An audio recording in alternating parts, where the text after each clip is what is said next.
Gimando ni Mayor Inday Sara Duterte nga iba ng mga buhing baboy ug pork products nga nagikan sa Davao del Sur ug Davao Occidental. Kini subay sa positibong kaso sa African swine fever sa Don Marcelino. Ang report ni Sheila Vergara Rubio.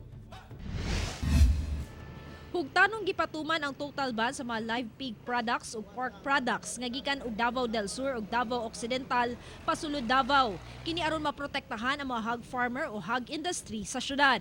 Kini human gikumpirma sa Department of Agriculture ang ASFK sa Davao Occidental ug nga ginamonitor ang possible cases sa kasikbit nga Davao del Sur. Kaniadto pa doon na natay mga personnel assigned. Gibundle nato sila sa checkpoint sa Task Force Davao since nag-stop man gyud tanan na mga vehicles dinha sa area sa mga checkpoints.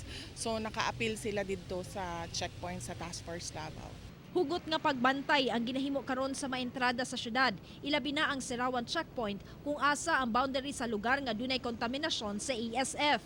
Sa quarantine atay tulo ka tawo na magman 24/7 na sila, pero nag-augment katong private association katong Hagfadi, nag-augment sila, naghatag sila tulo ka tawo o ang the vets duha ka tawo para i-augment tong ato ang mga personnel. Motabang sila.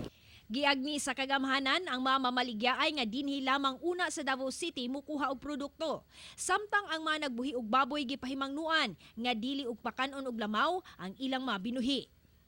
Kauban si Bebot Kahes sa kamera, ko si Sheila Vergara Rubio para sa One Mindanao.